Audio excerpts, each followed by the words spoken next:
വിജയേട്ടാ നമസ്കാരം. നമസ്കാരം. വളരെ സന്തോഷം തരുന്ന വാർത്തകളാണ് ഇപ്പോ ലോക മാധ്യമങ്ങളിൽ നിന്ന് വന്നുകൊണ്ടിരിക്കുന്നത്. അന്താരാഷ്ട്ര മാധ്യമങ്ങളിൽ നിന്ന് വന്നുകൊണ്ടിരിക്കുന്നത്. ട്രംപിന്റെ വാർത്തകൾ നിരന്തരം എടുക്കുന്നുണ്ടല്ലോ. അപ്പോ നമ്മൾ എടുക്കുന്ന ഈ വാർത്തകൾ സത്യമാവുന്നു എന്നുള്ളതിൽ ഒന്നാമത്തെ സന്തോഷം. രണ്ടാമത്തെ കാര്യം എന്ന് പറയുന്നത് ട്രംപ് കുത്തുവാളെടുത്തു കേട്ടോ. ഡിക്ലെയർ ചെയ്തു. ട്രംപ് കുത്തുവാള എടുത്തിരിക്കുകയാണ്. നരേന്ദ്രമോദിയുടെ ഒരു മാസ്റ്റർ സ്ട്രോക്ക്, ഒരു സർജിക്കൽ സ്ട്രൈക്ക് എന്നൊക്കെ തന്നെ വേണമെങ്കിൽ പറയാം. അദ്ദേഹം കച്ചകെട്ടി ഇറങ്ങിക്കഴിഞ്ഞാൽ അറിയാമല്ലോ, നരേന്ദ്രമോദിയെ തടുക്കാൻ പറ്റില്ല. അത് ഏതൊരു കാര്യത്തിലാണെങ്കിലും.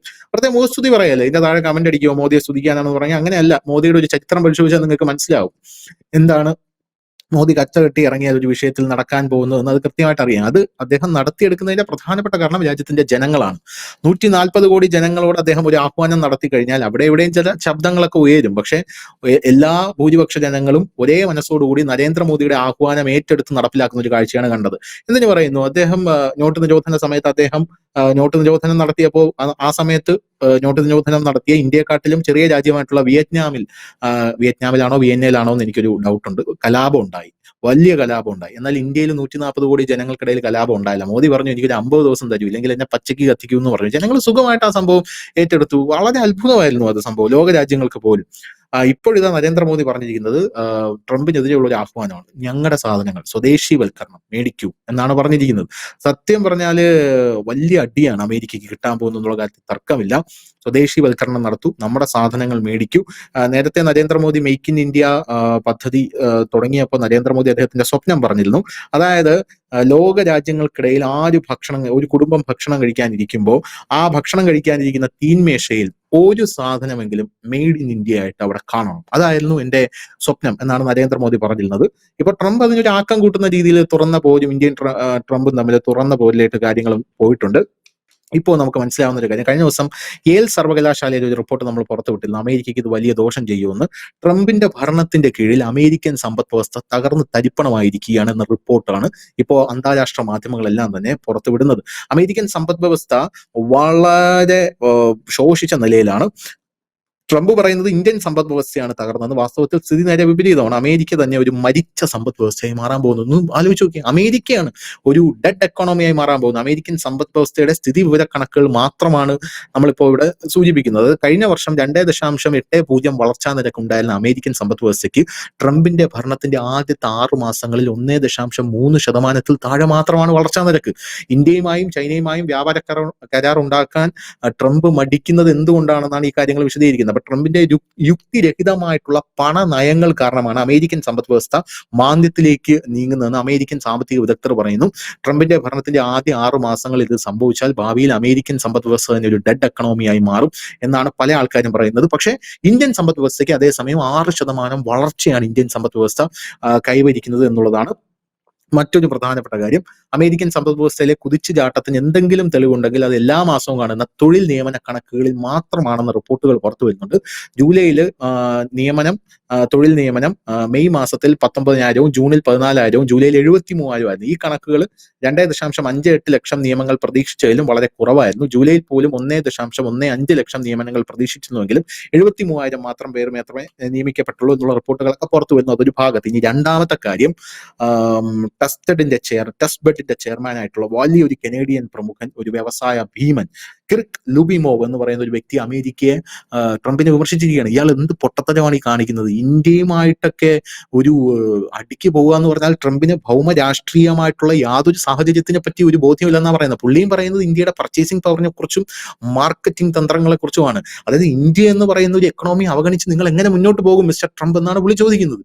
അത് വലിയ രീതിയിലുള്ള പ്രത്യാഘാതം നിങ്ങൾക്ക് ഉണ്ടാക്കുമെന്ന് ട്രംപിനെ നിശ്ചിതമായിട്ടാണ് അയാൾ വിമർശിക്കുന്നത് എന്നുള്ളത് ഒന്നാമത്തെ കാര്യം.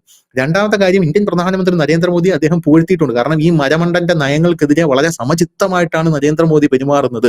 നോക്കട്ടെ, ഇവൻ ഒന്ന് നന്നാവോ നോക്കട്ടെ എന്നുള്ള രീതിയിലാണ് നരേന്ദ്രമോദി പെരുമാറുന്നതെന്ന് പുള്ളി പറഞ്ഞിട്ടുണ്ട്. ഇനി അത് മാത്രമല്ല, ഇനി വേറൊരു വലിയ റിപ്പോർട്ട് ഇപ്പൊ പുറത്തു വന്നിരിക്കുന്നത്, ട്രംപിനെ പിന്തുണച്ചിരിക്കുന്ന 10 ശതകോടീശ്വരന്മാർ ഞങ്ങൾ ട്രംപിനെ പിന്തുണച്ചതിൽ ഖേദം പ്രകടിപ്പിക്കുന്നു എന്ന് പറഞ്ഞിട്ടുണ്ട്. കാരണം എന്താ, യുവമാരുടെ എല്ലാം സമ്പത്ത് ഇടിഞ്ഞു, അതിഭീകരമായിട്ട് ഇടിഞ്ഞു.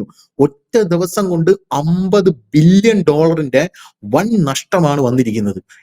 ഈ വ്യവസായികൾ, ഈ ശതകോടീശ്വരന്മാർക്കെല്ലാം കൂടെ. നമുക്കറിയാം, ഒരു രാജ്യത്തെ ശതകോടീശ്വരന്മാരുടെ കണക്കെടുക്കുമ്പോഴാണ് ആ രാജ്യത്തിന്റെ വളർച്ച എത്രത്തോളം ഉണ്ട് എന്ന് നമ്മൾ മനസ്സിലാക്കുന്നത്. അത് വലിയൊരു സത്യമായിട്ടുള്ള ഒരു കാര്യമാണ്. ഇതിൽ ആദ്യം ട്രംപിനെ പിന്തുണച്ച് പണി കിട്ടിയത് ആർക്കാണെന്ന് അറിയാമോ? എലോൺ മസ്കിനാണ്. എലോൺ മസ്ക് $300 മില്യൺ ട്രംപിനെ വിശ്വസിച്ച് നിക്ഷേപിച്ചത്. 80 മില്യൺ മാത്രമേ തിരിച്ചു കിട്ടിയിട്ടുള്ളൂ. രണ്ടാമത് ആർക്കാണെന്ന് അറിയുമോ? മെറ്റയ്ക്ക്, ഫേസ്ബുക്കിന്. ഫേസ്ബുക്ക് മൊത്തത്തിൽ കുത്തുവാൾ എടുത്തിരിക്കുന്നു എന്നുള്ള ഒരു റിപ്പോർട്ടാണ് പുറത്തു വരുന്നത്. ഫേസ്ബുക്കിന്റെ മാതൃ കമ്പനിയായിട്ടുള്ള മെറ്റ പ്ലാറ്റ്ഫോം സിഇഒ മാർക്ക് സുക്കൻബർഗിന്റെ ആസ്തി $8.08 ബില്യൺ നിന്ന് കുറഞ്ഞിരിക്കുകയാണെന്നുള്ള റിപ്പോർട്ടാണ് ഇപ്പോൾ നമുക്ക് ലഭിക്കുന്നത്. ഇനി അത് മാത്രമോ, ജെഫ് ബെസോസിന്റെ സമ്പത്തിൽ $17.2 ബില്യൺ കുറഞ്ഞു. ഒറാക്കിളിന്റെ സമ്പത്തിൽ $10 ബില്യൺ കുറഞ്ഞു. സക്കർബർഗ് $8.8 ബില്യൺ കുറഞ്ഞു. ഇലോൺ മസ്ക് $4.3 ബില്യൺ കുറഞ്ഞു. ജെൻസൺ ഹുവാങ് $3.60 ബില്യൺ കുറഞ്ഞു. സ്റ്റീവൻ ബാൽമർ $3.02 ബില്യൺ കുറവ്. പിന്നെ മൈക്കിൾ ഡെൻസ്, ലാറി പേജ്, സെർവി ബ്രിൻ, ബിൽഗേറ്റ്സിന്റെ ആസ്തിയിൽ പോലും ഇയാളുടെ ഈ നയങ്ങൾ കൊണ്ട് $1.09 ബില്യൺ കുറവ് രേഖപ്പെടുത്തിയിരിക്കുകയാണ്. അതേസമയം ഇന്ത്യൻ സമ്പദ് വ്യവസ്ഥ നോക്കൂ. ഇന്ത്യൻ സമ്പദ് വ്യവസ്ഥ കുതിച്ചുകൊണ്ടിരിക്കുകയാണ്. ഈ സ്വദേശീവൽക്കരണം വലിയൊരു ചാൻസ് ആണെന്നാണ് എനിക്ക് തോന്നുന്നത്. കാരണം മോദി ഇങ്ങനെ പറയുന്നു, നമ്മുടെ നാട്ടുകാർ ഇത് ഇരുകൈ നീട്ടി സ്വീകരിക്കും. കാരണം ടർക്കിയുടെ വിഷയത്തിലും മറ്റേ ശിവകാശി പടക്കങ്ങളുടെ വിഷയത്തിന്റെ കാര്യത്തിലൊക്കെ നമ്മൾ കണ്ടതാണ്. അതേസമയം ശശി തരൂർ പറഞ്ഞിട്ടുമുണ്ട്, ചൈനയുടെ സമ്പദ് വ്യവസ്ഥ പോലെയല്ല ഇന്ത്യയുടെ സമ്പദ് വ്യവസ്ഥ. ഇന്ത്യയുടെ സമ്പദ് വ്യവസ്ഥ എന്ന് പറഞ്ഞാൽ ഇന്ത്യ കയറ്റുമതി ചെയ്യുന്ന ഒരു രാജ്യമല്ല. ഇന്ത്യക്കകത്ത് തന്നെ ഒരു വലിയ ആഭ്യന്തര വിപണിയുണ്ട്. അത് മാത്രം മതി നമുക്ക് ജീവിക്കാൻ എന്നാണ് പറയുന്നത്. ആ ആഭ്യന്തര വിപണി ഉണർത്തിയെടുക്കാനാണ് മോദി ശ്രമിക്കുന്നത്. ട്രംപ് നശിപ്പിക്കുമെന്നാണ് തോന്നുന്നത് അമേരിക്ക. എന്താണ് നടക്കുന്നത്? എനിക്ക് ആവേശം കൊണ്ടാണ് കേട്ടോ. ഈ ട്രംപ് താരിഫിന്റെ ഒക്കെ വാർത്ത വരുമ്പോൾ ഞാൻ ശ്രദ്ധിക്കുന്നത് എന്താ വെച്ചാൽ നമുക്കത് ബാധിക്കും, നമ്മൾ ഈ ചാനൽ നടത്തുന്നവർക്ക്. കാരണം ഇപ്പൊ തന്നെ നിലവിൽ നമ്മൾ അമേരിക്കൻ ടാക്സ് 15% ടാക്സ് ആണ് ഇപ്പൊ നമ്മൾ കൊടുക്കുന്നത്. ഇപ്പൊ നമ്മൾ താഴെ വന്നൊക്കെ ചോദിക്കും, നീയൊക്കെ പിന്നെ എന്തിനാണ് അമേരിക്കയുടെ യൂട്യൂബ്? നമ്മൾ വെറുതെ അല്ല, 15% ടാക്സ് എല്ലാ യൂട്യൂബ് നടത്തുന്നവരും എല്ലാ മാസവും അമേരിക്ക കൊടുക്കാറുണ്ട്. ഇനി അതെങ്ങാനും 30 60 എന്നൊന്നും അറിയില്ല. എന്റെ വലിയ പേടി എന്തെന്നറിയാമോ? ഈ വേട്ടാവളിയെങ്ങാനും നാളെ യൂട്യൂബ് അമേരിക്കൻ കമ്പനിയല്ലേ, അതുകൊണ്ട് യൂട്യൂബിൽ നിന്ന് കിട്ടുന്ന വരുമാനം ലോക രാജ്യങ്ങളിലേക്ക് പോകുന്നതിന്റെ പകുതി അമേരിക്കയിലോട്ട് വരട്ടെ എന്നെങ്ങാനും ഇയാൾ പറഞ്ഞു ഓഫീസ് കൂട്ടി പോകും കേട്ടോ. വേട്ടാവളിയെ ഇപ്പൊ തന്നെ എടുക്കുന്നുണ്ട്. 100 രൂപ കിട്ടിക്കഴിഞ്ഞാൽ 15 രൂപ എടുക്കുന്നുണ്ട് അവര്. ബാക്കിയാണ് അത് നമുക്ക് കിട്ടുന്നത്. അത് കൂട്ടുമെന്നുള്ളതാണ്. ഇനി നമുക്ക് കാര്യത്തിലേക്ക് വരാം. ഇപ്പോ ഇന്നലെ പ്രധാനമന്ത്രി നരേന്ദ്രമോദി അദ്ദേഹത്തിന്റെ മണ്ഡലമായ വാരണാസിയിൽ ഒരു വലിയ റാലി, എനിക്ക് തോന്നുന്നു ഓപ്പറേഷൻ സിന്ദൂറിന് ശേഷം അദ്ദേഹം ആദ്യമായിട്ട് വാരണാസിയിൽ എത്തുകയാണ്. അപ്പൊ അവിടെ 1-2 കാര്യങ്ങൾ പറഞ്ഞു. അദ്ദേഹം ആദ്യം പറഞ്ഞ കാര്യം, ഇനി നമ്മൾ പാകിസ്ഥാൻ അടിക്കാൻ പോകുന്ന യുപിയിൽ ഉണ്ടാക്കുന്ന ബ്രഹ്മോസ് വെച്ചാണെന്ന് അദ്ദേഹം പറയുകയുണ്ടായി. കാരണം യുപിയിൽ ഇപ്പൊ ഒരു ബ്രഹ്മോസിന്റെ ഫാക്ടറി തുടങ്ങിയിട്ടുണ്ട്. അപ്പൊ അതിനുശേഷം അദ്ദേഹം കാര്യത്തിലേക്ക് വന്നു. അദ്ദേഹം പറഞ്ഞത്, ഇനി മുതൽ ഒരു ഇന്ത്യക്കാരൻ ഒരു സാധനം വാങ്ങുമ്പോൾ, എവിടെങ്കിലും ഒരു കടയിൽ ചെന്നിട്ട് ഉൽപ്പന്നം വാങ്ങുമ്പോൾ ആദ്യം നിങ്ങൾ എടുക്കേണ്ട തീരുമാനം, അതിനൊരു മുൻഗണന നിങ്ങൾ കൊടുക്കേണ്ടത്, ഒറ്റ മുൻഗണന മാത്രം നിങ്ങൾ കൊടുത്താൽ മതി അതിന്. ആ ഒരു ഉൽപ്പന്നത്തിൽ ഇന്ത്യക്കാരന്റെ വിയർപ്പോ അധ്വാനമോ ഉണ്ടോ എന്ന് മാത്രം. അങ്ങനെ ഉണ്ടെങ്കിൽ ആ ഉൽപ്പന്നം മാത്രം നിങ്ങൾ വാങ്ങണമെന്ന ഒരു ആഹ്വാനമാണ്. ഇത് വലിയ രീതിയിൽ എഫക്ട് ചെയ്യും. എനിക്ക് തോന്നുന്നത് ഇത് ആദ്യമായിട്ട് വരുന്നൊരു ആശയമല്ല. 1991 RSSന്റെ കീഴില് സ്വദേശി ജാഗരണ മഞ്ച് എന്ന് പറഞ്ഞൊരു പ്രസ്ഥാനമുണ്ടായി. ഞങ്ങളൊക്കെ ABPയിൽ, ഞാനൊക്കെ എനിക്ക് ഉത്തരവാദിത്വം ഉണ്ടായിരുന്ന സമയമാണ്. അത് ഞങ്ങളൊക്കെ ക്യാമ്പസ് തോറും കയറി ഇറങ്ങി ഇതിന്റെ ലഘുലേഖകൾ എല്ലാവർക്കും കൊടുത്തു. അപ്പൊ അതിനകത്ത് ഇന്ത്യൻ പ്രൊഡക്റ്റുകൾ ഏതൊക്കെയാണ്, വിദേശ പ്രൊഡക്റ്റുകൾ ഏതൊക്കെയാണ്, ഹിന്ദുസ്ഥാൻ ലിവർ നമ്മുടെ അല്ല, അപ്പൊ അങ്ങനെയുള്ളതിനും വേർതിരിച്ചുകൊണ്ട് ഒരു ലിസ്റ്റ് നമ്മൾ ഉണ്ടാക്കിക്കൊണ്ട് അതിന്റെ ലഘുലേഖകൾ വീട് വിടാന്തരം കയറി ഞങ്ങളൊക്കെ അന്ന് കൊടുത്തിരുന്നതാണ്. 91 അപ്പൊ അതിനുശേഷം സ്വദേശി ജാഗ്രത മഞ്ച് വളരെ മുമ്പോട്ട് പോകുന്നുണ്ട്. അപ്പൊ അന്ന് നമ്മുടെ വാഹനങ്ങൾ ഏതൊക്കെയാണ് ഇന്ത്യയിൽ നിർമ്മിക്കുന്ന, അതുപോലെ തന്നെ പേസ്റ്റ്, അങ്ങനെ ഓരോ എല്ലാ കാര്യങ്ങളും ഉണ്ട്, അങ്ങനെയുണ്ട്. പക്ഷെ ഇന്നിപ്പോ ആ ലിസ്റ്റ് വലുതാണ്. എനിക്ക് തോന്നുന്നു ഒരു 1-2 ഷീറ്റിൽ അടിക്കാൻ പറ്റുന്നതിൽ അല്ല. അന്നത്തെ 91 ഇന്ത്യ അല്ലല്ലോ ഇപ്പൊ ഉപ്പ് തൊട്ട് കർപ്പൂരം വരെ ഇവിടെ ഉണ്ട്. അപ്പോ അന്നത്തെ ഒരു മനോഭാവമല്ല. അന്നത്തെ ഒരു സമയത്ത് എന്നൊക്കെ പറഞ്ഞു കഴിഞ്ഞാൽ ആളുകൾ എന്തെങ്കിലുമൊക്കെ ഒരു ഷർട്ടോ ഇല്ലെന്നുണ്ടെങ്കിൽ ഒരു വണ്ടിയോ ഇല്ലെങ്കിൽ എന്തെങ്കിലും ഒരു സാധനം കൊണ്ടുവന്നാൽ പറയും ഇത് അമേരിക്കയുടെയാണ്, ഇത് UK ആണെന്ന് പറയുന്നിടത്ത് നിന്ന് മെയ്ഡ് ഇൻ ഇന്ത്യ എന്നൊരു ബ്രാൻഡിലേക്ക് ജനം വലിയ രീതിയിൽ മാറി. ഇപ്പോൾ അങ്ങനെ അമേരിക്ക എന്ന് പറഞ്ഞാൽ അങ്ങനെ ആർക്കും അത്ഭുതമോ ഇല്ലെങ്കിൽ ആകാംക്ഷയോ ഒന്നും ഇല്ല. ഇപ്പൊ അങ്ങനെ അവിടുത്തെ പ്രൊഡക്റ്റ് ആണെന്ന് പറഞ്ഞു കഴിഞ്ഞാലും അതിന്റെ ഒരു ഉദാഹരണമാണ് ഈ ഇന്ത്യൻ വാഹന വിപണിയിൽ തന്നെ ടാറ്റയ്ക്ക് ഉണ്ടായ ഒരു അക്സെപ്റ്റൻസ് ഉണ്ട്. ടാറ്റ ഇവിടെ അനവധി ഫോറിൻ കമ്പനികൾ, ഫോർഡ് ഉൾപ്പെടെയുള്ള ഫോറിൻ കമ്പനികൾ കിടക്കുമ്പോഴാണ് ടാറ്റ അവിടെ വരുന്നത്. ടാറ്റയുടെ എന്ന് പറഞ്ഞു കഴിഞ്ഞാൽ ആ മോഡലിന് ഫോർഡിന്റെ അത്രയും ഭംഗിയും ഒന്നും ഇല്ലെങ്കിൽ പോലും ജനം അതിൽ കൂടുതൽ വിശ്വാസം അർപ്പിക്കുകയും ഇത് ഇന്ത്യൻ ബ്രാൻഡാണ് എന്ന് പറയുകയും ചെയ്തു. അനവധി ഇന്ത്യൻ ബ്രാൻഡുകൾ ഇന്നും മാരുതിക്കുള്ള അക്സെപ്റ്റൻസ് അത് ഇന്ത്യയിൽ നിർമ്മിക്കുന്ന, ഇന്ത്യക്കാരുടെ നല്ല ഇന്ത്യയിൽ നിർമ്മിക്കുന്ന ഒരു പൊതുമേഖല സ്ഥാപനം കൂടിയായ മാരുതി ലിമിറ്റഡിന്റെ, ഉദ്योग ലിമിറ്റഡിന്റെ ആ ഒരു പിന്തുണയുണ്ട്. ഇന്ന് അതുകൊണ്ട് എന്ത് പറ്റി, ലോകത്തുള്ള വിദേശ കാർ കമ്പനികളെല്ലാം തന്നെ ഹുണ്ടായി അടക്കം ഇന്ത്യയിൽ വന്നിട്ട് അവർ കമ്പനി തുടങ്ങുകയാണ്. കാരണം ഈ രാജ്യത്ത് നിന്ന്, കാരണം ആ രാജ്യത്തിന്റെ അക്സെപ്റ്റൻസ് ആണ്. ഇനി തന്നെ ഈ നരേന്ദ്രമോദി പറയാതെ തന്നെ നമ്മൾ വിദേശ ഉൽപ്പന്നങ്ങളെ കെട്ടുകെട്ടിച്ച് അനവധി ചരിത്രങ്ങൾ നമുക്കുണ്ട്. ഏറ്റവും ഒടുവിൽ ഓപ്പറേഷൻ സിന്ദൂറിന്റെ സമയത്ത് ആരും പറയാതെ തന്നെ അസർബൈജാൻ, ഒപ്പം തന്നെ തുർക്കിയിലേക്കുള്ള നമ്മൾ ആ ട്രാവൽ കംപ്ലീറ്റ് നമ്മൾ അത് ക്യാൻസൽ ചെയ്തു. കോടിക്കണക്കിന് രൂപയാണ് അവർക്ക് നഷ്ടം വന്നത്. മാലിദ്വീപ്സിലേക്ക് നമ്മുടെ ടൂറിസ്റ്റുകൾ പോകാതായപ്പോൾ മാലിദ്വീപ്സിന്റെ കഷ്ടപ്പാട് എല്ലാവരും കണ്ടതാണ്. മറ്റൊന്ന്, അതിനു മുമ്പ് 2020 ദോക്ലാം സംഘർഷം ഉണ്ടായപ്പോൾ ചൈനയുടെ ഉൽപ്പന്നങ്ങൾ നമ്മൾ വേണ്ട എന്ന് പറഞ്ഞു. അതുമൂലം നമ്മുടെ പടക്ക വിപണി, ശിവകാശിയിലടക്കം ചത്തു കിടന്നിരുന്ന പടക്ക വിപണിക്ക് നല്ല ഉണർവായി. ഇന്നും ചൈനയ്ക്ക് ആ പടക്ക വിപണി തിരിച്ചു കയറാൻ പറ്റിയില്ല. അന്ന് തന്നെ ആ പെട്ടെന്നെടുത്ത തീരുമാനത്തിൽ തന്നെ 50,000 കോടി രൂപയുടെ നഷ്ടമായിരുന്നു ആ സീസണിൽ മാത്രം ചൈനയ്ക്ക് ഉണ്ടായിരുന്നത്. അതിനുശേഷം ചൈനയുടെ കളിപ്പാട്ടങ്ങൾ, അത് വേണ്ട, ഇതൊക്കെ പറയുന്നത് കേന്ദ്രമല്ല, ഇതൊക്കെ പറയുന്നത് BJP-ക്കാരുമല്ല, ജനം തീരുമാനിക്കുകയാണ്. ഒരു സോഷ്യൽ മീഡിയയിൽ കൂടെ ഒരു ഹാഷ്ടാഗും ഇട്ടിട്ട് ഒരു പ്രചരണം പോവുകയാണ്. അവിടെ പിന്നെ ഇതിന് ബദലായിട്ട് ജമാഅത്ത് ഇസ്ലാമി ഗൾഫിൽ ഒരു പരിപാടി നടത്തിയായിരുന്നു. ഗൾഫിൽ ഇന്ത്യൻ ഉൽപ്പന്നങ്ങൾ ബഹിഷ്കരിക്കുക എന്ന് പറഞ്ഞിട്ട് ഒരു വലിയ ക്യാമ്പയിൻ നടത്തി. അവസാനം ആ രാജ്യക്കാർ അന്യന്മാരൊക്കെ തൂക്കിയെടുത്തിട്ട് പറഞ്ഞു പൊക്കളാൻ പറഞ്ഞു ഇവിടെ, കാരണം ഈ പണി നടക്കത്തില്ല എന്ന് പറഞ്ഞു. കാരണം അവിടെ അങ്ങനെ ബഹിഷ്കരിക്കുകയാണെന്നുണ്ടെങ്കിൽ, കാരണം അവരുടെ നിന്നാണ് നമ്മൾ ഏറ്റവും കൂടുതൽ എണ്ണ വാങ്ങുന്നത്.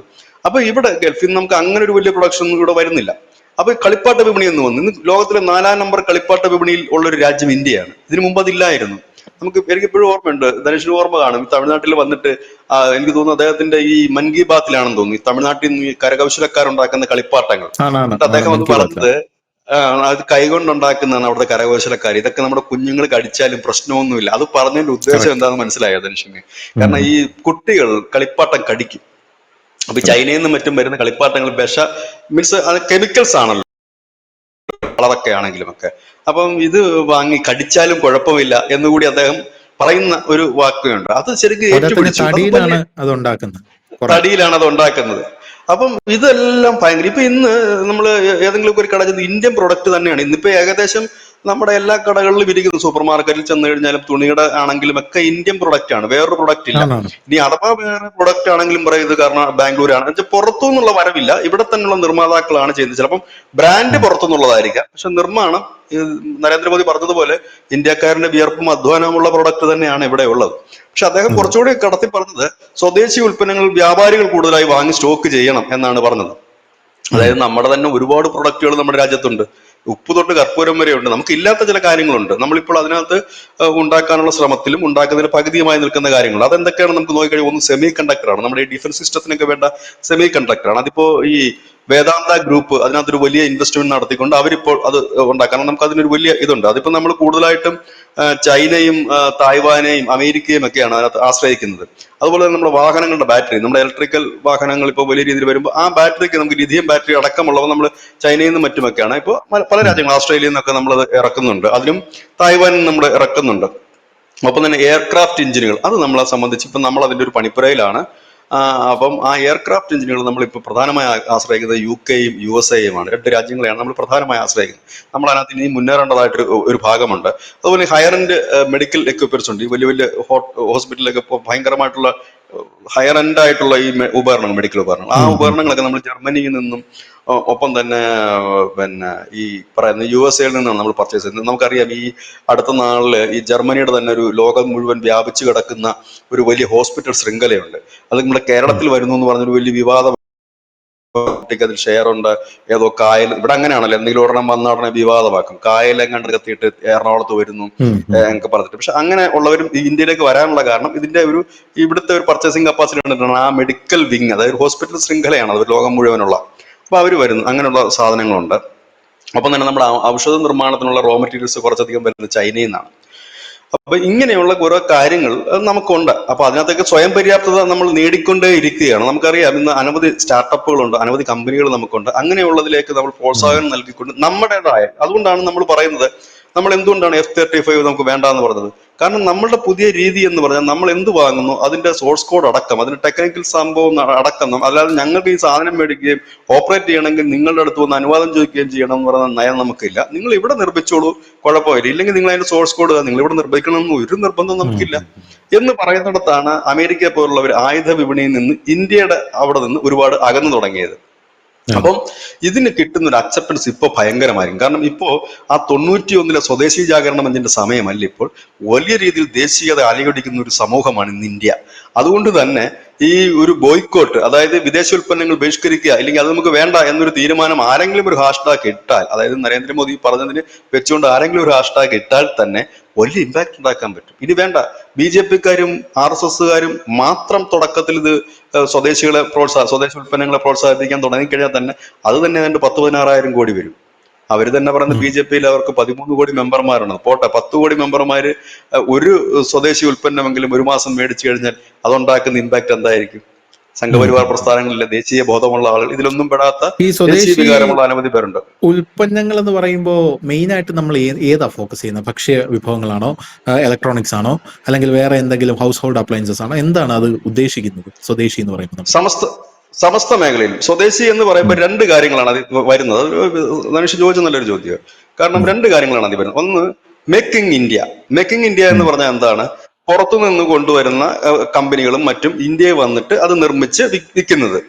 ഇപ്പോ പുറത്തുനിന്നുള്ള ഐറ്റംസോ കാര്യങ്ങളോ ഇവിടെ കൊണ്ടുവന്നിട്ട് പിന്നെ മെയ്ഡ് ഇൻ ഇന്ത്യ എന്താണ്? സ്വന്തമായി നമ്മുടെ രാജ്യം പിന്നെ ഉൽപ്പാദിപ്പിച്ച് വിതരണം നടത്തുന്നു. ഇങ്ങനെ രണ്ട് കാര്യങ്ങളാണ് നമുക്കുള്ളത്. ഇപ്പൊ ഈ നരേന്ദ്രമോദി പറഞ്ഞത് കാര്യം, ഇന്ത്യക്കാരന്റെ വിയർപ്പും അധ്വാനം ഇതിൽ ഉണ്ടാകണമെന്ന് പറയുമ്പോൾ മേക്കിംഗ് ഇന്ത്യയും അതിൽ വരും, മെയ്ഡ് ഇൻ ഇന്ത്യയും അതിൽ വരും. ഇപ്പൊ മേക്കിംഗ് ഇന്ത്യ എന്ന് പറഞ്ഞാൽ ഇപ്പോൾ ഒരുമാനപ്പെട്ട വമ്പൻ കാറൊക്കെ ഇന്ത്യയിൽ വന്നിട്ടാണ് അതിന്റെ അസംബിൾ ചെയ്യുന്നതായിരുന്നു ആദ്യം ഒരു യൂണിറ്റ് തുടങ്ങിയിരുന്നത്. ഇപ്പൊ അസംബിളിംഗ് അല്ല, അവർ ഇവിടെ തന്നെയൊക്കെ നിർമ്മിക്കാനായിട്ട് ആരംഭിച്ചു കഴിഞ്ഞു. അപ്പം അത് മേക്കിംഗ് ഇന്ത്യയാണ്. നേരെ മറിച്ച് നമ്മളുടെ ഇവിടെ ഉൽപ്പാദിപ്പിക്കുന്ന സാധനങ്ങളുണ്ട്. ഇപ്പൊ ഉദാഹരണം പറഞ്ഞാൽ ബ്രഹ്മോസ് നമ്മൾ ഉണ്ടാക്കുന്ന സ്വന്തം, അത് മെയ്ഡ് ഇൻ ഇന്ത്യയാണ്. അതാണ് ഇതിന്റെ ഒരു പ്രശ്നം. അപ്പൊ ഇത് രണ്ടും ഇപ്പോഴത്തെ ആദ്യഘട്ടത്തിൽ അത് നമുക്ക് സ്വീകരിക്കാമെന്നാണ്. നേരെ മറിച്ച് മെയ്ഡ് ഇൻ USA അല്ലെങ്കിൽ മെയ്ഡ് ഇൻ ജർമ്മനി എന്നുള്ള സാധനത്തിനല്ല പ്രിഫറൻസ് കൊടുക്കേണ്ടത്. നമുക്ക് നമ്മുടെ ഇന്നിപ്പം പഴയതിന്റെ അത്രയും റിസ്ക് ഉണ്ടാകില്ല ആ ഒരു മുദ്രാവാക്യം ഏറ്റെടുക്കാനായിട്ട്. കാരണം ഇന്ന് ലോകത്തിലെ ഏതാണ്ട് എല്ലാ വൻകിട കമ്പനികളും ഇന്ത്യയിൽ തന്നെ അവരുടെ പ്രൊഡക്ഷൻ തുടങ്ങിയിട്ടുണ്ട്. അതിൽ എനിക്കൊരു വലിയൊരു ഡൗട്ട് ഉണ്ട് വിജയേട്ടാ, അതൊന്ന് ക്ലിയർ ചെയ്ത് തരണം. കാരണം നമ്മളൊക്കെ ഈ മെയ്ഡ് ഇൻ ഇന്ത്യ മാക്സിമം ഉപയോഗിക്കാൻ ശ്രമിക്കുന്ന ആൾക്കാരാണ്. ഇപ്പം ഞാൻ പോലും ഇപ്പം ഇട്ടിരിക്കുന്ന ഈ ഉടുപ്പ് പോലും സ്റ്റുഡിയോയിൽ നിന്ന് എടുത്തതാണ്. ഞാൻ ഉപയോഗിക്കുന്ന വണ്ടി TVS ആണ്. TVSന്റെ എൻഡോർഗാണ് ഉപയോഗിക്കുന്നത്.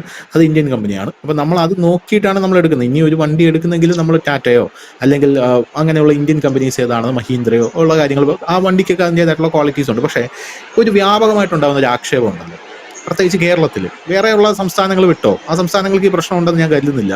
പ്രത്യേകിച്ച് തമിഴ്നാട്ടിലൊക്കെ പോയാൽ അവർക്ക് ഈ പ്രശ്നമേ ഉണ്ടാവുമെന്ന് ഞാൻ വിചാരിക്കുന്നില്ല. പക്ഷേ കേരളത്തിൽ നമ്മളൊരു പ്രബുദ്ധരായതുകൊണ്ട് നമുക്കൊരു വ്യാപകമായിട്ടുണ്ടാകുന്ന ഒരു പ്രശ്നം എന്ന് പറഞ്ഞാൽ ഇന്ത്യൻ പ്രോഡക്ട്സിന് നിലവാരം പോരാ.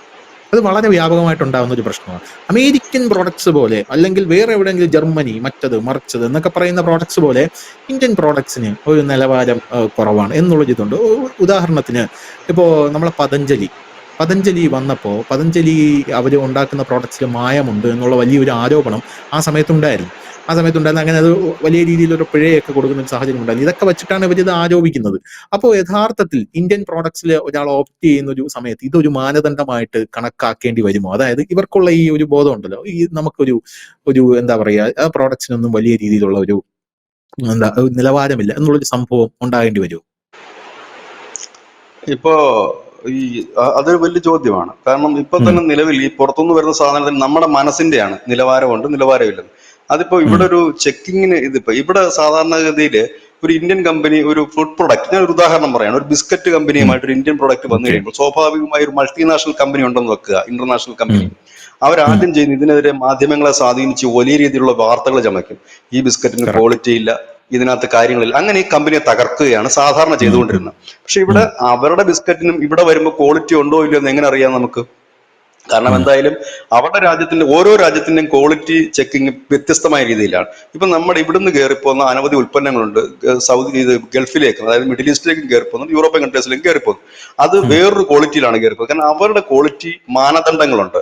ഇപ്പൊ അറബ് കൺട്രീസിലൊക്കെ ആണെന്നുണ്ടെങ്കിൽ അവർ ഈ വാനിലയുടെ ഒന്നും എസൻസും മറ്റുമൊന്നും അല്ല അവർ യൂസ് ചെയ്യുന്നത്. അവർക്ക് വേണ്ടത് ഒറിജിനൽ അതിന്റെ കണ്ടന്റ് ആണ് അവർക്ക് വേണ്ടത്. അപ്പൊ ആ ഒറിജിനൽ കണ്ടന്റ് കൊടുക്കുമ്പോൾ നമുക്ക് വില കൂട്ടിയേ കൊടുക്കാൻ പറ്റും. അപ്പൊ അത് അവർ വാങ്ങാൻ തയ്യാറാണ്, കാരണം അവരുടെ ഒരു അതാണ് ഒരു ക്വാളിറ്റി വലിയ ചെക്കിംഗ് ഉണ്ട്. പ്രശ്നം എന്ന് പറയുന്നത്. കാരണം ഇപ്പൊ ദുബായിൽ നിന്നൊക്കെ എന്റെ സുഹൃത്തുക്കൾ വരുമ്പോൾ അവർ പറയും ഇന്ത്യയിൽ കിട്ടുന്ന സെവനപ്പല്ല കേട്ടോ ദുബായിൽ കിട്ടുന്നത്, ടേസ്റ്റ് വ്യത്യാസമുണ്ട്. ഷവർമ്മ പിന്നെ പോട്ടെ അറബി ഫുഡാണെന്ന് പറയാം, ഇന്ത്യയിൽ കിട്ടുന്ന ഒരു മുട്ടായി ആയിരുന്നാൽ പോലും ദുബായിൽ കിട്ടുന്ന ഒരു വ്യത്യാസമുണ്ട്, ഒരു ക്വാളിറ്റി ഒരു വ്യത്യാസമുണ്ട് എന്ന് അവർ പറയുന്ന കേൾക്കാം. അതൊക്കെ സത്യമാണെന്നാണ് ഞാൻ മനസ്സിലാക്കുന്നത്. അല്ല, അതെന്താണ് അങ്ങനെ വരുന്നത്? സത്യം അത് 100% സത്യമാണ്. കാരണം ഓരോ രാജ്യത്തിനും മാനദണ്ഡങ്ങളുണ്ട്. ഇപ്പൊ ഒരു കാറിനാണെന്നുണ്ടെങ്കിൽ ആ ഈ USA സേഫ്റ്റി റൂൾസ് ഉണ്ട്. അതായത് ഇന്നതൊക്കെ കാറിൽ വേണം. ഇതിപ്പോ നമ്മുടെ രാജ്യത്ത് ഒരു കാർ ഇറക്കണമെന്നുണ്ടെങ്കിൽ ഭാരത് എന്താണ് ഇപ്പൊ 6 or 7 എങ്ങാണ്ടാണെന്ന് തോന്നുന്നു നമ്മുടെ ഒരു മാനദണ്ഡം. ഭാരത് 6 ആണെന്നാണ് എനിക്ക് തോന്നുന്നത്. അതിൽ തന്നെ മിനിമം BS6 ആണ്. അപ്പം എനിക്ക് തോന്നുന്നു അതിൽ തന്നെ മിനിമം 6 എയർ ബാഗ് വേണം എന്നുണ്ട്. പിന്നെ നമ്മൾ ഈ ബ്രേക്ക്, അത് എന്തുകൊണ്ടാണ് ഈ മാരുതിയുടെ ചെറുവാഹനങ്ങൾ വിപണിയിൽ നിന്ന് പോയെന്ന് വെച്ച് കഴിഞ്ഞാൽ ഈ 60 കിലോമീറ്റർ വേഗത വന്നിട്ട് ഈ ചവിട്ടുന്ന വാഹനങ്ങൾ എന്നാണ് എന്റെ അറിവ്, ഈ ബ്രേക്ക് ചെയ്യുന്ന വാഹനങ്ങൾ ഇത്ര മീറ്ററിന് മുമ്പോട്ട് കയറാൻ പാടില്ല. അതുപോലെ തന്നെ വണ്ടി ബ്രേക്ക് ചെയ്ത് കഴിഞ്ഞാൽ അത് ഇറങ്ങാൻ പാടില്ല. ഇങ്ങനെയൊക്കെയുള്ള മാനദണ്ഡങ്ങൾ ഇപ്പൊ നമുക്കുണ്ട്, നേരത്തെ നമുക്കില്ലായിരുന്നു. നമുക്കറിയാം ഈ ഗൾഫിലൊക്കെ പിന്നെ ഡ്രൈവിംഗ് ടെസ്റ്റിനൊക്കെ പോകുന്നവർ പറയില്ലേ, വലിയൊരു കയറ്റത്തിൽ കൊണ്ടുവന്നിട്ട് ചവിട്ടി നിർത്താൻ പറയും, താഴോട്ട് ഇറങ്ങിക്കഴിഞ്ഞാൽ ലൈസൻസ് കിട്ടില്ല എന്ന്. എന്തുകൊണ്ടാണ് അത് കാര്യം എന്ന് വെച്ചാൽ അവിടെ ഇറങ്ങുന്ന വണ്ടികൾ അതേ രീതിയിലാണ് അവർ രൂപകൽപ്പന ചെയ്തിരിക്കുന്നത്. കാരണം അത്രത്തോളം ക്വാളിറ്റി അവരതിൽ ശ്രദ്ധിക്കുന്നുണ്ട്. ഇപ്പൊ നമ്മുടെ രാജ്യം അത് ശ്രദ്ധിക്കുന്നുണ്ട്. അതുപോലെ നമ്മൾ ക്രാഷ് ടെസ്റ്റ് നടത്തുന്നുണ്ട്. 5 സ്റ്റാർ ആണ് നമ്മുടെ ഈ ഭാരത് എൻഗേജ്മെന്റ് നമ്മൾ കൊടുക്കുന്നത്. അത് നമ്മുടെ ക്വാളിറ്റി. ഇതേപോലെ എല്ലാ വസ്തുക്കൾക്കും ക്വാളിറ്റി ഉണ്ട്. ഡ്രസ്സിന് പണ്ട് ധനുഷിന് ഓർമ്മയുണ്ടാകും, പണ്ട് നമ്മുടെ കുറെ ഈ ഇന്ത്യയിൽ നിന്ന് കയറ്റി അയച്ച അടിപ്പാവാടകള് എനിക്ക് തോന്നുന്നു ഏതോ ഒരു യൂറോപ്യൻ കൺട്രി തിരിച്ചയച്ചു. അത് പെട്ടെന്ന് തീ പിടിക്കുന്നു എന്നായിരുന്നു അവർ പറഞ്ഞിരുന്ന കാര്യം. ഈ അടിപ്പാവാടകളില് പിന്നെ നൈലോണിന്റെ അംശം കൂടുതലാണ്. അപ്പൊ അവരൊരു ക്രൈറ്റീരിയ വെച്ചിട്ടുണ്ട്. ഒരു ഡ്രസ്സ്, ഇപ്പൊ ഒരു ഷർട്ട് ആണെന്നുണ്ടെങ്കിൽ അത് ഇത്ര ശതമാനം കോട്ടൺ ഉണ്ടാകണം, ഇല്ലെങ്കിൽ ഇത്ര ശതമാനം അതിനകത്ത് സിന്തറ്റിക് ആയിട്ടുള്ള മെറ്റീരിയൽസ് ഉണ്ടാകാവൂ, ഇല്ലെങ്കിൽ മറ്റ് എന്തെങ്കിലും ഉൽപ്പന്നം ചേർക്കുക. അപ്പൊ ഇതിനെല്ലാത്തിനും ഒരു മാനദണ്ഡമുണ്ട്. ആ മാനദണ്ഡം അനുസരിച്ചിട്ടാണ് നമുക്ക് അവിടെ വിൽക്കാൻ പറ്റുന്നത്. ഇത് തന്നെയാണ് അവിടുന്ന് ഇവിടെ വരുമ്പോഴും നമ്മളൊരു മാനദണ്ഡം വെച്ചിട്ടുണ്ട്. പക്ഷെ അവിടുത്തെ ക്വാളിറ്റിയിലുള്ള സാധനമല്ല ഇവിടെ വരുന്നത്. കാരണം അങ്ങനെ ഒരു സാധനം ഇവിടെ ഇറക്കി കഴിഞ്ഞാല് ഇവിടെ അവർക്ക് വിറ്റഴിക്കാൻ പറ്റത്തില്ല. ഇവിടെ 10 രൂപയ്ക്ക് കൊടുത്താലേ ആള് മേടിക്കൂ, ഇല്ലെങ്കിൽ 100 രൂപയ്ക്ക് കൊടുത്താലേ ആള് മേടിക്കും. അവിടെ 200 രൂപയ്ക്ക് വിൽക്കുന്ന ഒരു സാധനം ഈ ട്രാൻസ്പോർട്ടേഷനും ടാക്സും കഴിഞ്ഞിട്ട് ഇവിടെ 250 രൂപയ്ക്ക് വിറ്റ് കഴിഞ്ഞാൽ ആരും വാങ്ങില്ലത്. കാരണം നമ്മുടെ നാടിന്റെ ഒരു പ്രധാന പ്രത്യേകത എന്ന് വെച്ച് കഴിഞ്ഞാൽ എത്രയും ലാഭത്തിന് കിട്ടുന്നു അങ്ങോട്ടേക്കാണ് പോകുന്നത്. അപ്പം ഇത് ഒരു പ്രത്യേകതയാണ്. അപ്പൊ ഈ ഒരു മാനദണ്ഡം കീപ്പ് ചെയ്യണം. എനിക്ക് തോന്നുന്നത് നിലവിൽ നമുക്ക് ഈ ഭക്ഷ്യസുരക്ഷാ വകുപ്പിന്റെ സർട്ടിഫിക്കറ്റും കാര്യങ്ങളും ഒക്കെ ഉണ്ട് ഫുഡ് ഐറ്റംസിലൊക്കെ. പക്ഷെ അത് കുറച്ചുകൂടെ കർശനമായിട്ട് ഇനി മുമ്പോട്ട് വരും. കാരണം കോമ്പറ്റീഷൻ കൂടുമ്പോൾ അതിന്റെ ഇനിയിപ്പോ അടുത്ത അത് വരും. മുമ്പ് നമുക്ക് ഒരിക്കലും ചിന്തിക്കാൻ കഴിയില്ലായിരുന്നു ഈ BS6 BS5 ഒക്കെ എന്താണ്. ഈ ക്രാഷ് ടെസ്റ്റ് എന്ന് പറഞ്ഞു കഴിഞ്ഞാൽ മുമ്പ് നമ്മൾ അറിയുന്നത് ഈ യൂറോപ്യൻസിന്റെ കാറൊക്കെ ഇറങ്ങുമ്പോൾ അവിടെ ക്രാഷ് ടെസ്റ്റ് ചെയ്യുന്നതിന്റെ ഒക്കെ വീഡിയോ കാണുമ്പോൾ ഇങ്ങനെയാണോ അവര് വണ്ടി ഇറക്കുന്നത് തോന്നുന്നു. ഇന്ന് ഇന്ത്യയിൽ ഒരു കൊച്ചു വണ്ടി റോഡിലാണ് നടന്നുകൊണ്ടിരുന്നത്, റോഡിൽ ഇടിക്കുമ്പോൾ നമ്മുടെ അവിടെ നടന്നുകൊണ്ടിരുന്നത്. ഇന്നിപ്പോ നമ്മുടെ രാജ്യത്ത് ഒരു കുഞ്ഞു വണ്ടി ഇറക്കിയ പോലും ആദ്യം ജനം ഇപ്പൊ ചോദിക്കുന്നത്, പണ്ട് നമ്മൾ ചോദിച്ചുകൊണ്ടിരുന്നത് മൈലേജ് എത്രയുണ്ടെന്നാണ് ചോദിക്കുന്നത്. ഇപ്പൊ നമ്മൾ അതല്ല ചോദിക്കുന്നത്, എത്ര റേറ്റ് ഉണ്ട്, സ്റ്റാർ എത്രയുണ്ടെന്ന് പറയുന്നത്. 5 സ്റ്റാർ ആണോ എന്ന്. മാരുതി പോലും അവരാണ് ഏറ്റവും ചീപ്പ് റേറ്റിന് വണ്ടി ഇറക്കുന്നത്. അത് അവരുടെ ഈ പിന്നെ അതിനകത്ത് ഉപയോഗിക്കുന്ന സാധനങ്ങളുടെ ആക്സസറീസ് ചീപ്പ്. ഇപ്പൊ അവരും അത് മാറ്റി. അവരിപ്പോ പറയുന്ന പരസ്യം എങ്ങനെയാണ്, 5 സ്റ്റാർ ഉള്ള വണ്ടിയാണ് ഞങ്ങളുടെതെന്നാണ് അവർ പറയുന്നത്. അപ്പം ഇതാണ് വന്നത്. അതുകൊണ്ടാണ് ടാറ്റ കാറിന് ഒരു വലിയ അക്സെപ്റ്റൻസ് കിട്ടിയത്. ഒന്ന് വിശ്വാസത വന്നു ഇന്ത്യൻ വണ്ടിയാണെന്നുള്ളത്. 2 അവരുടെ ഒരു സെക്യൂരിറ്റി ഉണ്ടെന്ന് പറഞ്ഞു. അതുകൊണ്ടാണ് അവരുടെ മോഡൽ അല്പം എല്ലാവർക്കും ഇഷ്ടപ്പെടുന്നില്ല. വലിയൊരു സൗന്ദര്യാത്മക മോഡൽ അല്ലാഞ്ഞിട്ട് പോലും ജനം വലിയ രീതിയിൽ അതിനെ എടുക്കുന്നുണ്ട്. കാരണം അവന്റെ സേഫ്റ്റി ഉണ്ട്, അതിന്റെ കാര്യങ്ങളുണ്ട്. പിന്നെ നമ്മുടെ ഇന്ത്യൻ കമ്പനിയാണ്, നമുക്ക് എന്തെങ്കിലുമൊക്കെ ഒരു സാധനം പോയാലും വന്നാലും ഒക്കെ ഇവിടെ തന്നെ അത് കിട്ടും എന്നത് വെച്ചതുകൊണ്ട് തന്നെയാണ്. അപ്പം സ്വദേശിയിലേക്ക് നമ്മൾ കടന്നു കഴിഞ്ഞാൽ ഇന്ന് ധാരാളം കമ്പനികളുണ്ട്. ഇന്നിപ്പം ഒരുമാതിരിപ്പെട്ട ഫോറിൻ കമ്പനികളെല്ലാം തന്നെ ഇന്ത്യയിൽ അവരുടെ പ്രൊഡക്ഷൻ നടത്തുന്നുണ്ട്. സോപ്പ്, ജീപ്പ് എല്ലാം. മുമ്പൊക്കെ എന്ന് പറഞ്ഞു കഴിഞ്ഞാല് പല സാധനങ്ങളും നമ്മുടെ സ്വന്തം കമ്പനിയാണല്ലോ ഉപയോഗിക്കുന്നത്. ഇലക്ട്രിക് ഇപ്പൊ ഓല നമ്മുടെ പ്രൊഡക്ഷൻ തന്നെയാണ്. അല്ല, അവിടുന്ന് കൊണ്ടുവന്ന് അസംബിൾ ചെയ്യുന്ന ഒരു വാഹനമുണ്ട് ഇപ്പൊ BYD. ആദ്യം അവർ അവിടുന്ന് ഇറക്കി വിൽക്കാനാ പോയി. അപ്പൊ നമ്മുടെ ഇന്ത്യ പറഞ്ഞു അത് ഇറക്കി വിൽക്കുന്നത്. അല്ലാതെ ഏറ്റവും വലിയ രസം വെച്ചാൽ അതിന്റെ MD ക്ക് ഇതുവരെ ഇന്ത്യ കാണാൻ പറ്റിയിട്ടില്ല. അവരുടെ ഷോറൂമുകൾ എവിടെയൊക്കെയാണെന്ന് അറിയാൻ പറ്റില്ല. കാരണം നമ്മൾ വിസ കൊടുത്തിട്ടില്ല പുള്ളിക്ക്. പുള്ളി ഇന്ത്യയിലുള്ള അവിടെ സെയിൽസ് എക്സിക്യൂട്ടീവ്സിനെ മാനേജർമാരെ ഒക്കെ സിംഗപ്പൂർ വിളിച്ചിട്ടാണ് മീറ്റിംഗ് കൂടുന്നത്. ഇന്ത്യ വന്നിട്ടില്ല ഇതുവരെ അദ്ദേഹം. പുള്ളി അതിന് അനുമതിപ്പെട്ട അപേക്ഷ കൊടുത്തു, ഇന്ത്യ അത് അംഗീകരിച്ചിട്ടില്ലത്. അപ്പൊ അതാണ് അവസ്ഥ. അതുകൊണ്ടാണ് ഇപ്പൊ ടെസ്ല വന്ന് ഇവിടെ വിറ്റാലും ക്ലച്ച് പിടിക്കത്തില്ലെന്ന് നമ്മൾ കണ്ണും പൂട്ടി പറയാനുള്ള കാരണം എന്ന് വെച്ച് കഴിഞ്ഞാല് പുറത്തുനിന്ന് ഇമ്പോർട്ട് ചെയ്ത് ഇവിടെ കൊണ്ടുവന്നൊരു വാഹനം ഇവിടെ തന്നെ അതിനെ വെല്ലുന്ന വാഹനങ്ങളുണ്ട്. അതിനെ വെല്ലുന്ന അനവധി വാഹനങ്ങൾ, മത്സരമാണ് ഇപ്പോൾ നടക്കുന്നത്. അപ്പൊ കോമ്പറ്റീഷൻ ശക്തമായി കഴിയുമ്പോഴത്തേന് എന്ത് പറ്റും? ഇന്ത്യയിൽ തന്നെയുള്ള കമ്പനികളുടെ കോമ്പറ്റീഷൻ ശക്തമാകുമ്പോൾ ഈ ധനുഷ് പറഞ്ഞ വിഷയം ഉയർന്നു വരും. ഞാനും ധനുഷും ഒരു പേസ്റ്റ് ഇറക്കുന്നു, സ്വാഭാവികമായും നമുക്കിടയിൽ കോമ്പറ്റീഷൻ ഉയർന്നു വരും. ഉയർന്നു വരുമ്പോൾ ഞാൻ ധനുഷിന്റെ പേസ്റ്റ് അതിന് എന്തൊക്കെ ബദല് ചെയ്യാവോ നോക്കിക്കൊണ്ടിരിക്കും. ഇതിനകത്ത് എന്തുണ്ട്, ഈ ധനുഷ് പറയുന്ന കാര്യങ്ങളൊക്കെ ശരിയാണോ എന്ന് പറയും. ധനുഷ് എന്റെയും നോക്കിക്കൊണ്ടിരിക്കും, ശരിയല്ലേ? ഈ കോമ്പറ്റീഷൻ ശക്തമാകുമ്പോൾ ജനത്തിന് കൃത്യമായ കാര്യം മനസ്സിലാവും. ഇപ്പൊ നമ്മൾ ആ ഒരു മത്സരാധിഷ്ഠിതമായിട്ടുള്ള ഒരു വിപണിയിലേക്ക് നമ്മളുടെ രാജ്യം കടന്നിട്ടില്ല. അങ്ങനെ ഒരു വന്നു. ഇപ്പൊ പല രാജ്യങ്ങളും ഉണ്ട്, അവരവരുടെ ഉൽപ്പന്നങ്ങൾക്കാണ് ഇമ്പോർട്ടൻസ് കൊടുക്കുന്നത്, പല രാജ്യങ്ങളും. അല്ലാതെ അവര് ഇന്ത്യയുടെ ഉൽപ്പന്നങ്ങൾ എന്ന് പറഞ്ഞിട്ടല്ല അവരോട്. പിന്നെ പൈസ കുറഞ്ഞുള്ള ഉൽപ്പന്നങ്ങൾ വരുമ്പോഴാണ് ഇന്ത്യയും ചൈനയൊക്കെ അവര് പ്രിഫർ ചെയ്യുന്നത്. ഇന്ത്യക്കാരും അങ്ങനെ തന്നെയാണ്, പൈസ കുറഞ്ഞ ഉൽപ്പന്നത്തിനാണ് ചൈനയുടെ സാധനം മേടിക്കുന്നത്. മലയാളികൾക്ക് പൊതുവേ ഉള്ള ഒരു ധാരണ എന്താ അറിയോ? പൈസ കുറഞ്ഞു കഴിഞ്ഞാൽ ആ സാധനം തല്ലിപ്പൊളിയായിരിക്കും എന്നാണ് ഇവറ്റകളുടെ ഒരു ധാരണ എന്ന് പറയുന്നത്. ഉദാഹരണത്തിന് ടാറ്റ നാനോ ഇറക്കിയല്ലോ, വളരെ ഗംഭീരമായിട്ടുള്ള ഒരു വണ്ടിയാണ് കേട്ടോ ടാറ്റ നാനോ. 1,00,000 രൂപയാണ് അതിന്റെ വില. എല്ലാവർക്കും എടുക്കാൻ പറ്റുന്ന നല്ല സൂപ്പർ ആയിട്ടുള്ള ഒരു വണ്ടിയാണ് നാനോ എന്ന് പറയുന്നത്. അപ്പൊ ഈ നാനോ എന്ന് പറയുന്ന വണ്ടി പിന്നീട് അതിന്റെ സുരക്ഷാ പ്രശ്നങ്ങളിൽ കുറച്ച് വിഷയമുണ്ടായ, പെട്ടെന്ന് തീ പിടിക്കുന്നു എന്നുള്ളൊരു നെറേറ്റീവ് വന്നു.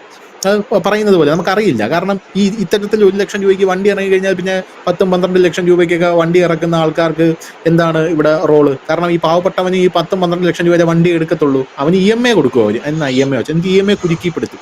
അതുകൊണ്ട് പെട്ടെന്ന് ഒരു നെറേറ്റീവ് വന്നു കഴിഞ്ഞാൽ നാനോ വണ്ടികൾക്ക് അതിഭീകരമായിട്ട് തീ പിടിക്കുന്നു എന്ന് പറയും. പിന്നീട് നാനോ വണ്ടികൾ തകർന്നു തരിപ്പണമായി പോയി. അപ്പോൾ ഈ ഒരു സാഹചര്യത്തിൽ ഞാൻ ഈ ഇടയ്ക്ക് ഒരു കുറിപ്പ് വായിക്കാൻ തയ്യാറായത് മനസ്സിലായത് ഈ നാനോ എന്ന് പറയുന്ന വണ്ടി യഥാർത്ഥത്തിൽ ഈ ഇന്ത്യക്കാരുടെ ആത്മാഭിമാനത്തെ ചോദ്യം ചെയ്യുന്ന ഒരു വണ്ടിയായിട്ടാണ് ഉയർന്നു വന്നത്. അതായത് നാനോ ടാറ്റ ഇറക്കുമ്പോൾ തന്നെ അവർ പറയേണ്ടിയിരുന്നത് ഇത് പാവപ്പെട്ടവന്റെ വണ്ടിയാണെന്ന് പറയുന്നത്. അങ്ങനെ പറയുമ്പോൾ ഇന്ത്യക്കാർക്ക് അത് ഓടിക്കുന്ന ആൾക്കാരൊക്കെ എന്തോ കുറഞ്ഞ ആൾക്കാരാണെന്നുള്ളൊരു ഫീല് വരും. അതേസമയം ടാറ്റ നാനോയുടെ അതേ ഇതില് അത് ഓട്ടിച്ച് കിടക്കുന്ന ആൾക്കാരൊക്കെ മോൻ ഓട്ടോറിക്ഷ ഓട്ടിക്കുന്ന ആളാണോ എന്ന് ചോദിക്കുന്ന രീതിയിലുള്ള ഒരു വണ്ടിയുണ്ട്. MG കോമറ്റ് എന്ന് പറഞ്ഞൊരു വണ്ടിയുണ്ട്. ഒരു പെട്ടി ഓട്ടോ കണക്കിരിക്കും, ചെറിയൊരു വണ്ടിയാണ്. അതിന്റെ ടയറൊക്കെ നമ്മുടെ സ്കൂട്ടറിന്റെ ടയർ പോലെ ഉള്ളൂ. അത് ഓട്ടിക്കുക, അത് ആ വണ്ടിക്ക് 8 ലക്ഷം രൂപയാണ്. നല്ല വില കൂടിയ വണ്ടി. അപ്പോൾ വില കൂടിയ വണ്ടി ആണ്ടല്ലോ ഓടിക്കാൻ ഒരു ആഠ്യത്വമൊക്കെ ഉണ്ട് എന്ന് പറഞ്ഞ് ഓടിക്കുന്ന ആൾക്കാരുണ്ട്. അപ്പൊ അങ്ങനെ ഒരു ഇതുകൂടെ ഇതിനകത്തുണ്ട്. അതായത് വില കുറഞ്ഞതാണോ ഭയങ്കര. ഇപ്പൊ ചൈന തന്നെ ആദ്യ കാലങ്ങളിൽ നേരിടുന്ന ആരോപണം ഉണ്ടായിരുന്നല്ലോ, ഇപ്പോഴും അവർ നേരിടുന്നുണ്ട്. ചൈന, അതായത് എന്തെങ്കിലും ഒരു വിഷയമായി അയ്യാ അത് ചൈന എന്ന് നമ്മൾ പറയത്തില്ലേ, അതിന് ഗ്യാരണ്ടി ഇല്ല ചൈന എന്നുള്ളത്. അത് ഈ ഗ്ലോബൽ ഒരു നെറേറ്റീവിന്റെ ഭാഗം കൂടെ ആയിട്ട് വരുന്നൊരു സംഭവമാണ്.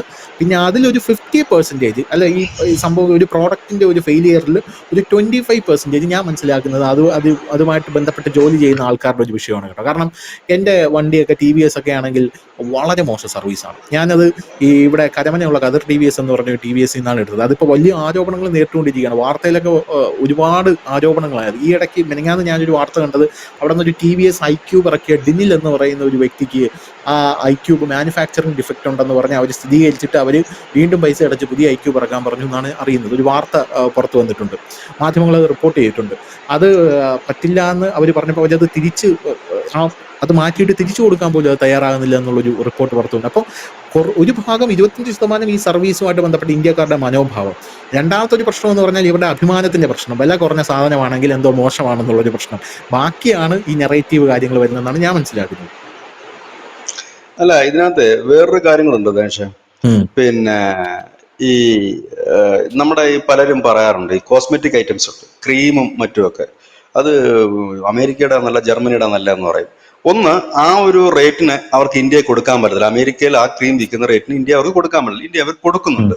ഇനി രണ്ടാമത്തെ കാര്യം, അമേരിക്കയിൽ ഉപയോഗിക്കുന്ന സെയിം ക്രീം ഇന്ത്യയിൽ ഉപയോഗിക്കാൻ കഴിയില്ല. കാരണം അവരുടെ സ്കിന്ന് വേറെ, അവരുടെ ക്ലൈമറ്റ് വേറെ, അവരുടെ ബാക്കിയുള്ള കാര്യങ്ങൾ വേറെ. അപ്പോഴെങ്ങനെയാണ് സായിപ്പ് തേക്കുന്ന ക്രീം ഈ നാട്ടിൽ കുട്ടനാട് കിടക്കുന്ന ഞാൻ മേടിച്ച് തേച്ച് കഴിഞ്ഞാൽ എന്താകും അവസ്ഥ? കാരണം അവിടെ തണുപ്പുള്ള ഒരു പ്രദേശമാണത്. ഇവിടെ നട്ടാപ്പുറ വെയിലത്താണ് ഞാൻ ഈ നിവിയയുടെ ഇല്ല മറ്റേതിലും ക്രീമും തേച്ച് എണ്ണയും ഒലിപ്പിച്ച് സ്കിന്നിന്റെ പ്രോബ്ലം ആയിട്ട് ഞാൻ നടക്കുന്നല്ലേ. അപ്പൊ അത് ഇപ്പൊ ഒരു തെറ്റായ ധാരണയുണ്ട്. അവിടുത്തെ എന്തോ സാധനം ഇട്ട് കഴിഞ്ഞാൽ വലിയ സംഭവമാണ്, ഇല്ലെങ്കിൽ അത് അങ്ങനെയല്ല. അവർക്കത് ഇവിടെ അവിടെ കൊടുക്കുന്ന ആ ഒരു വിലയ്ക്ക് ആ സെയിം സാധനം ഇവിടെ കൊടുക്കാൻ പറ്റില്ല. പിന്നെ അവർ ഇറക്കുന്നത് എന്തായിരിക്കും? പിന്നെ അവർ പറയും ഇന്ത്യൻ സ്കിന്നിന് വേണ്ടിയിട്ടുള്ളതാണെന്ന്. ഇന്ത്യൻ സ്കിന്നിന് വേണ്ടിയിട്ട് ഇന്ത്യയിൽ തന്നെയല്ലേ ഇറക്കുന്നത് സാധാരണ.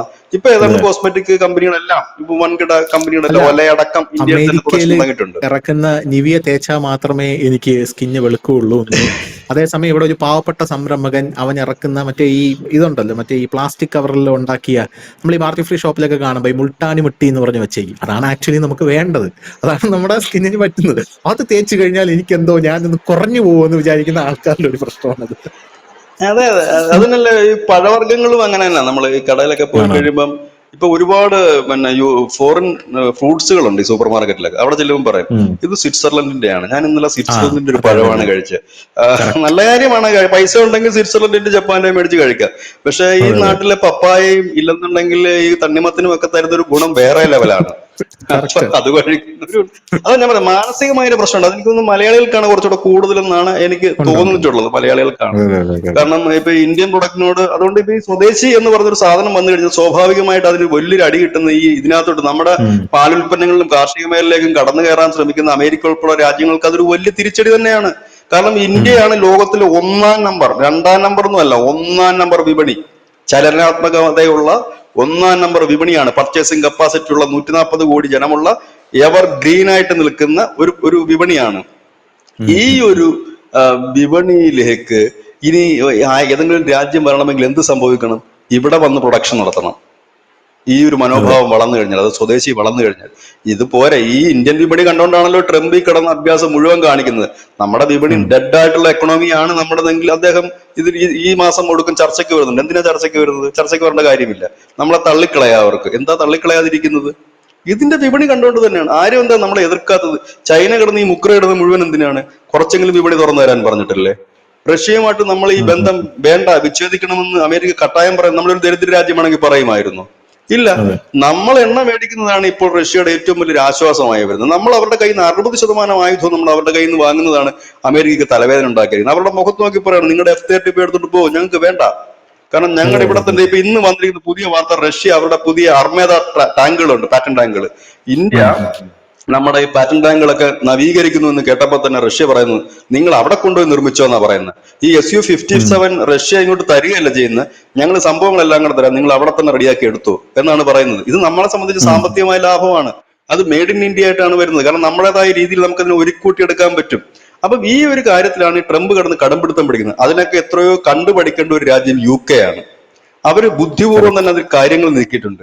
കാരണം അവർ താരിഫ് കുറച്ചതുപോലെ എന്ത് സംഭവിച്ചു? അവരുടെ ഉൽപ്പന്നങ്ങൾ ഇവിടെ വലിയ വിലയില്ലാതെ തന്നെ ഇന്ത്യൻ ഉൽപ്പന്നങ്ങളോടൊപ്പം തന്നെ, അതായത് സ്വദേശിയൊക്കെ വന്ന് എല്ലാവരും മെയ്ഡ് ഇൻ ഇന്ത്യയിലേക്ക് കോൺസെൻട്രേറ്റ് ചെയ്യുമ്പോൾ അതും ഇതും കൂടെ കോമ്പറ്റേറ്റ് ചെയ്ത് പോകാനായിട്ട് അവർക്ക് കഴിയും, അവരുടെ ഉൽപ്പന്നങ്ങൾക്ക് കഴിയും കൂടുതൽ കച്ചവടം നടക്കുന്നതിന് ഇടയാക്കും. ഏതായാലും മോദിയുടെ ഒരു വലിയ സർജിക്കൽ സ്ട്രൈക്കാണ് നരേന്ദ്രമോദി ഇന്ന് വരെ, ധനുഷ് പറഞ്ഞത് ശരിയാണ്, ഇന്ന് വരെ ആഹ്വാനം ചെയ്തിട്ടുള്ളതൊക്കെ ഇന്ത്യൻ ജനത ഏറ്റെടുത്തിട്ടുണ്ട്. വളരെ കുറച്ച് പേരൊഴിച്ച്. അവരെല്ലാ കാലത്തും അങ്ങനെ തന്നെയാണ്. അവരെ ഇന്ത്യ വിരുദ്ധരെന്നാണ് പറയുന്നത്. അവര് സ്വയം പറയുന്നത് അവർ പ്രബുദ്ധർ, ബുദ്ധിജീവികൾ, സാംസ്കാരിക ഉന്നതിയുള്ളവർ എന്നൊക്കെ അവരെ പുകഴ്ത്തും. അത് നമുക്ക് വിരോധമില്ല. കാരണം ആ ജനമല്ലല്ലോ ഇന്ത്യ നിയന്ത്രിക്കുന്നത്. ബഹുഭൂരിപക്ഷം ഉം. വരുന്ന ഒരു ജനം തന്നെയാണ് ഇന്ത്യ നിയന്ത്രിക്കുന്നത്. അവരൊരു തീരുമാനം എടുത്താൽ തീരാവുന്നതേ ഉള്ളൂ. നാളെ മുതൽ കയറുന്ന ഓരോരുത്തരും അങ്ങനെ ഒരു തീരുമാനം ഉണ്ടാകുക, ഇന്ത്യൻ പ്രൊഡക്റ്റ് ആണെങ്കിൽ എനിക്ക് മതി. കാരണം നല്ല ക്വാളിറ്റി ഉള്ള സാധനങ്ങൾ തന്നെയാണ്. ഞാൻ ചോദിച്ചോട്ടെ, ഉം. നമ്മളെല്ലാം നമ്മുടെ ഫുള്ള് ഒരു ദിവസം മുമ്പോട്ട് പോകുന്ന അമേരിക്കയുടെ പ്രൊഡക്റ്റ് ചെയ്തിട്ടാണോ? ഫുഡ് ആയാലും അല്ല. ഡ്രസ് ആയാലും നമ്മൾ ഒരുങ്ങുന്നായാലും ഒക്കെ, അല്ലേ? നമ്മൾ കാലെടുത്ത് യെസ്. കുത്തുന്നത് ഇന്ത്യൻ റോഡിലേക്ക് തന്നെയല്ലേ, അതല്ലാതെ അമേരിക്കയുടെ യെസ്. റോഡിലേക്കല്ലല്ലോ. നമ്മൾ KSRTC പോകുന്നതാണെങ്കിൽ അത് നമ്മുടെ വണ്ടിയല്ലേ, ടാറ്റയുടെ വണ്ടിയല്ലേ, ഇല്ലെങ്കിൽ അങ്ങനെയുള്ള വണ്ടിയല്ലേ. അതെ. അപ്പം അങ്ങനെയല്ല. അപ്പം നമുക്ക് ഈസി ആയിട്ട് അതിലേക്ക് മാറാൻ കഴിയും. ഇപ്പം ഞാൻ പറഞ്ഞില്ലേ, ഞാൻ ഈ 91-ലൊക്കെ ഈ സ്വദേശി ജാഗരണം 5-ന്റെ പ്രവർത്തനമായിട്ട് മുമ്പോട്ട് പോകുന്ന സമയത്തൊക്കെ ആളുകൾക്ക് ഉം. നമ്മളുടെ ഈ ലഘുലേഖ കാണുമ്പോൾ തന്നെ പുച്ഛമായിരുന്നു. അന്ന് ഞങ്ങൾ ഈ ഡാബറിന്റെ ഒക്കെ പേസ്റ്റ് ഒക്കെയാണ് അത് എഴുതിയിരുന്നത്. ഇതൊക്കെ ആരെങ്കിലും വാങ്ങി തേക്കുമോ എന്നാണ് ചോദിക്കുന്നത്. പിന്നെ ഉം. ഉം. ചിലർക്ക് ഉം. തെറ്റിദ്ധാരണയുണ്ട്. കാരണം ഹിന്ദുസ്ഥാൻ ലിവറൊക്കെ ഇന്ത്യയുടേതാണോ എന്നൊരു തെറ്റിദ്ധാരണയൊക്കെ ഉണ്ടായിരുന്നു. അതെ അപ്പൊ അതെ അതെ. ഇങ്ങനെ കുറെ കാരണം ഈ പേര് കേൾക്കുമ്പോൾ അങ്ങനെ തോന്നും. അപ്പൊ ഉം. ഇങ്ങനെയൊക്കെ ഉള്ള കുറെ കാര്യങ്ങളുണ്ട്. അപ്പൊ ഏതായാലും ഈ സ്വദേശിയുടെ ഇത് വന്നു കഴിഞ്ഞാൽ ഒരുപാട് രാജ്യങ്ങൾക്ക് അത് മുട്ടിടിക്കും. പിന്നെ ഇവിടെ വരുന്ന രാജ്യങ്ങളെ സംബന്ധിച്ച് പറഞ്ഞാൽ അവർക്ക് ഈ കോമ്പറ്റീഷൻ ആയിട്ടുള്ള മാർക്കറ്റ് പിടിച്ചു നിൽക്കണമെങ്കിൽ അവരും വിലയിലും ക്വാളിറ്റിയിലും കോംപ്രമൈസ് ചെയ്യേണ്ടി വരും. മത്സരം ഓക്കെ. കടുക്കുകയാണെങ്കിൽ ക്വാളിറ്റി മെയിൻറ്റെയിൻ ചെയ്യേണ്ടി വരും. കാരണം നമ്മുടെ ആൾക്കാർ ഇപ്പൊ പഴയതുപോലെ അല്ല, അവർ ക്വാളിറ്റി നന്നായി നോക്കാറുണ്ട്. അവർ പറഞ്ഞ 10 രൂപ കൂടുതൽ തരാൻ ഞങ്ങൾ തയ്യാറാണ്. നമ്മൾ പലയിടത്തും കേൾക്കുന്ന കാര്യമാണ്. നിങ്ങൾ ചോദിച്ചോ, ഉം. 10 രൂപ കൂടുതൽ ഞാൻ തരാം, പക്ഷെ എനിക്ക് നല്ല ക്വാളിറ്റി ഉണ്ടാകണം എന്നാണ് നമ്മൾ ഉം. പറയാറുള്ളത്. ഉം. ആ നിലയിലേക്ക് കാര്യങ്ങൾ മാറുകയാണ്.